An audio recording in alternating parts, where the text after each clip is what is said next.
సంగారెడ్డి జిల్లాలో అక్రమ నిర్మాణాలపై కొరడా జులిపిస్తున్నారు అధికారులు. సదాశివపేట మండలం నాగ్సాన్పల్లి గ్రామంలో నల్లవాగుని కబ్జా చేసి వెంచర్ వేసింది శిల్పా గ్రూప్. వాగు కబ్జాకి గురి కావడంతో వరద హైవే పైకొచ్చింది. ఇప్పటికే శిల్పా వెంచర్ యాజమాన్యానికి నోటీసులు ఇచ్చారు అధికారులు. వెంచర్ను సర్వే చేసేందుకు వెళ్లారు. దీనిపై సంబంధించి మరింత సమాచారం మా ప్రతినిధి శ్రీనివాస్ అందిస్తారు.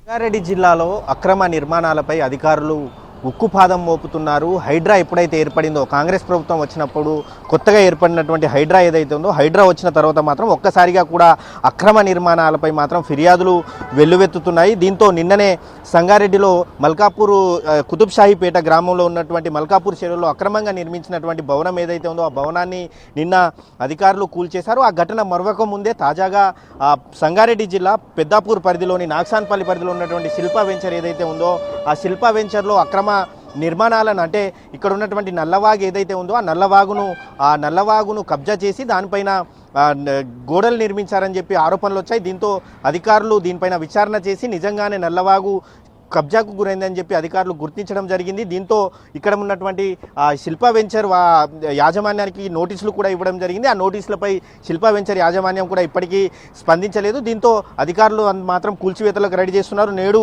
మరోసారి సర్వే చేసి ఆ తర్వాత కూల్చివేత పనులు మొదలుపెట్టే అవకాశం అయితే మనకు కనిపిస్తుంది. మనం విజువల్స్లో చూసుకోవచ్చు. పక్కనే వాగు ఏదైతే ఉందో ఆ నల్లవాగు నీరంతా కూడా పూర్తిగా ఆ వాగు కాలువ ఏదైతే ఉందో ఆ కాలువ మొత్తం కుజించుకుపోవడంతో మాత్రం నీరంతా కూడా ఇలా రోడ్డుపైకి వస్తుంది. రోడ్డుపైకి వస్తుండడంతో మాత్రం ఈ నెలలోనే సెప్టెంబర్ మొదటి వారంలో భారీ వర్షాలు కురిశాయి. సంగారెడ్డి జిల్లాలో భారీ వర్షాలు కురిసినప్పుడు ఈ వాటర్ ఏదైతే ఉందో నల్లవాగు కాలువ కబ్జాకు గురవడంతో మాత్రం ఈ నీరంతా కూడా హైవే పైకి రావడంతో మాత్రం భారీగా వాహనాలు నిలిచిపోయినటువంటి పరిస్థితి. పక్కనే మరో హోటల్ కూడా ఈ కాలువనే కబ్జా చేసి నిర్మించారని చెప్పి అధికారులు నోటీసులు ఇచ్చినా వారు కూడా స్పందించకపోవడంతో వారికి కూడా వాట్సాప్లో నోటీసులు ఇచ్చామని చెప్పి మాత్రం ఇరిగేషన్ అధికారులు చెప్తున్నారు. ఒక్కసారి సర్వే నెంబర్ల విషయానికి వస్తే కనుక ఇక్కడ ఈ శిల్పా వెంచర్లో 621, 627, 637 ఈ 3 సర్వే నెంబర్లో నల్లవాగు విస్తీర్ణం ఉంటుంది. కానీ ఈ 3 సర్వే నెంబర్లో ఉన్నటువంటి నల్లవాగు విస్తీర్ణాన్ని, నల్లవాగు కాలువను మాత్రం కబ్జా చేసి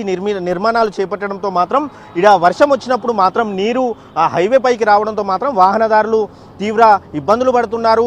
ఈ హైవే సంగారెడ్డి నుంచి, హైదరాబాద్ నుంచి ముంబై వెళ్ళేటువంటి హైవే నిత్యం వేలాది వాహనాలు ఈ రోడ్డుపై రాకపోకలు కొనసాగిస్తుంటాయి. దీంతో చిన్న వాన పడ్డా కూడా కాల్వ కబ్జా చేయడంతో మాత్రం ఈ వాటర్ అంతా కూడా హైవేకి చేరడంతో మాత్రం వాహనదారులు ఇబ్బందులు పడుతున్నారు. గతంలో గ్రామస్తులు ఫిర్యాదులు చేసిన అధికారులు పట్టించుకోలేదు. ఇప్పుడు మాత్రం తాజాగా ఎప్పుడైతే హైడ్రా ఏర్పడిందో, హైడ్రా ఏర్పడిన తర్వాత తిరిగి గ్రామస్తులు, ఇక్కడ ఉన్నటువంటి స్థానికులు ఫిర్యాదు చేయడంతో మాత్రం అధికారుల్లో కదలిక వచ్చింది. తిరిగి ఈ శిల్పా వెంచర్ యాజమాన్యానికి మాత్రం నోటీసులు అయితే ఇచ్చినటువంటి పరిస్థితి కనిపిస్తుంది. ఈ శిల్పా వెంచర్ ఏపీకి చెందినటువంటి మాజీ మంత్రి శిల్పా మోహన్ రెడ్డిగా చెప్తున్నారు.